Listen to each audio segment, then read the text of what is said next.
সবাইকে আরেকবার স্বাগত। আচ্ছা, তোমাদের এএনএম জিএনএম নার্সিং এ তোমরা কি 25-এ 25 পেতে চাও ভৌত বিজ্ঞানে? তাহলে অবশ্যই এই ভিডিওটা শেষ অবধি দেখো, কারণ এই ভিডিওতে আমি তোমাদেরকে বলবো যে কোন কোন চ্যাপ্টার পুরোপুরি ভাবে একদম পড়তেই হবে এবং বেশি করে পড়তে হবে, যার জন্য তোমরা ফিজিক্যাল সায়েন্সে ফুল মার্কস পাও।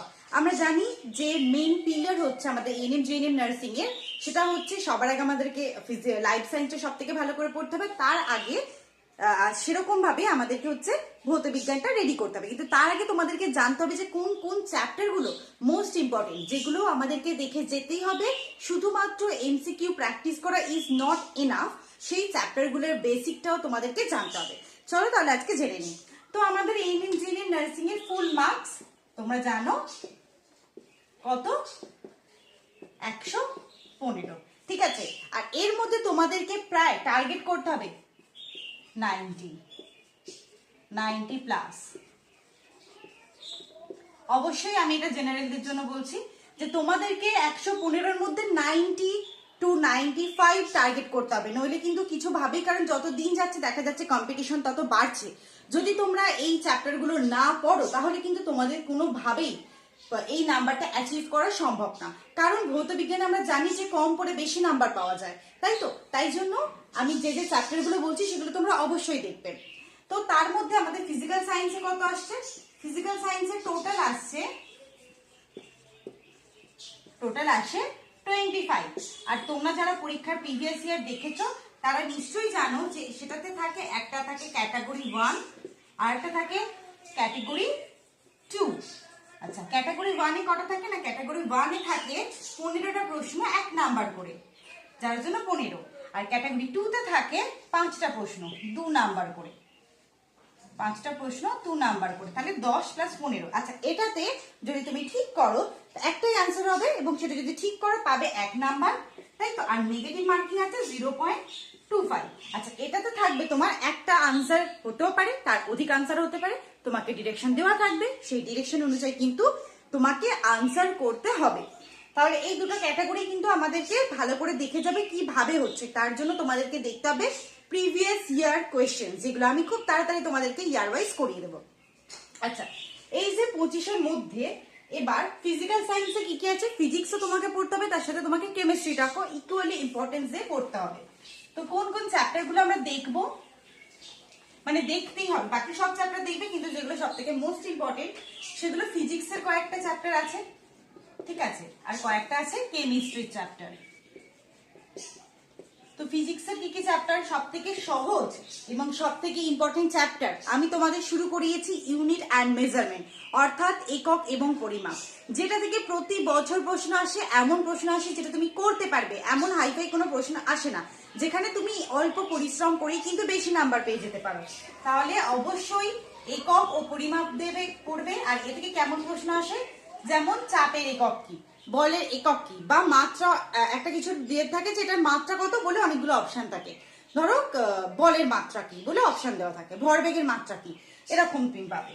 আর প্রত্যেকটা একক পাবে। আর একক পড়াতে গিয়ে আমি তোমাদের পুরো একক, 1 মাইক্রন সমান কত, 1 পিকোমিটার কত, সবকিছু কিন্তু ক্ষুদ্র ক্ষুদ্র একক পরিমাপের জন্য কি কি পড়া দরকার এবং কোনগুলো থেকে প্রশ্ন আসে ইউনিট কনভার্সন আমি দেখিয়ে দিয়েছি, ঠিক আছে।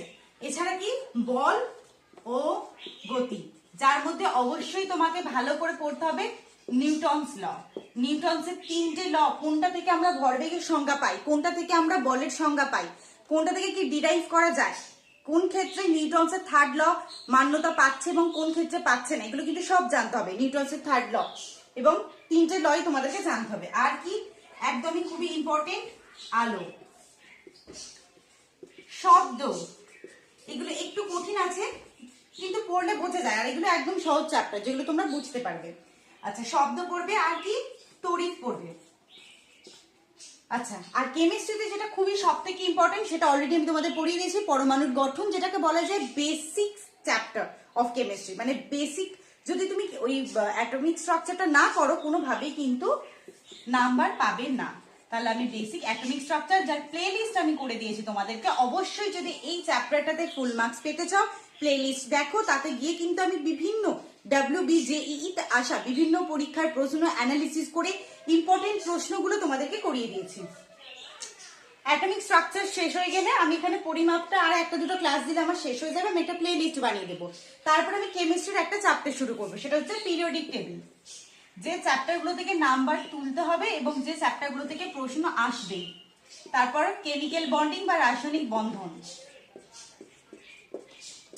হ্যাঁ, তোমাদেরকে অর্গানিক কেমিস্ট্রিরও কিছু পাঠ করতে হবে, কারণ অর্গানিক কেমিস্ট্রিটাও অনেক ইম্পর্টেন্ট পরীক্ষার পার্সপেক্টিভ থেকে।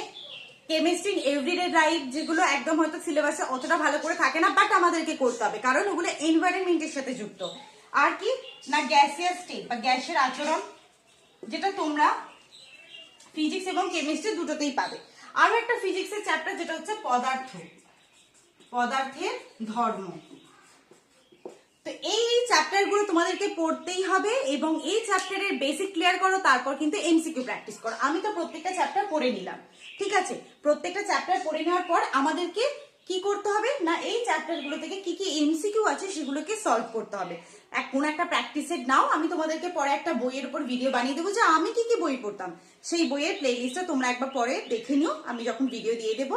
তার আগে তোমরা এই চ্যাপ্টারগুলো বেসিকটা ক্লিয়ার করো, তাহলে তোমরা ভৌত বিজ্ঞানে বেশি নাম্বার পাবে এবং তোমাদের যে কাট অফ মার্কস সেটা ক্লিয়ার করতে অনেক সুবিধা হবে, ঠিক আছে। কারণ আমরা দেখতে পারি যে কারেন্ট অ্যাফেয়ার্স বা জিকে কোথা থেকে কি প্রশ্ন দেবে সেটা আমরা জানি না, প্লাস এত ওয়ার্স্ট সিলেবাস পড়ে আমরা একটুকু নাম্বার পেতে পারি। কিন্তু রাদার আমরা ফিজিক্যাল সায়েন্সে আমরা যতটুকু পড়বো একটা মিনিমাম পড়ার মাধ্যমেও কিন্তু আমরা অনেকটা বেশি, মানে 25-এর মধ্যে 23-24 পাওয়া যায়। 25-25 পাওয়াটা তো একদমই যায়, কিন্তু 23-24 তোমরা একটু পড়েই পেতে পারো। তাই জন্য অবশ্যই ফিজিক্যাল সায়েন্সটাকে ভালো করে পড়ো। আর কোনো ধরনের ফিজিক্যাল সায়েন্সের গাইড আমি তোমার ক্লাসে প্লে লিস্ট করে তোমাদেরকে প্রত্যেকটা চ্যাপ্টার ওয়াইজ করাচ্ছি, তার এমসিকিউ করাচ্ছি এবং আমি কিছুদিনের মধ্যেই হচ্ছে তোমাদেরকে প্রিভিয়াস ইয়ার কোয়েশ্চেনগুলো করিয়ে দেবো। তাই জন্য তোমরা চ্যানেলটা দেখতে থাকো এবং লাইক, শেয়ার আর সাবস্ক্রাইব করবে, যাতে পরবর্তী যে আমি ক্লাসটা দিচ্ছি খুব তাড়াতাড়ি তোমরা পেয়ে যেতে পারো, ঠিক আছে। ভালো থাকো, সুস্থ থাকো, বাই।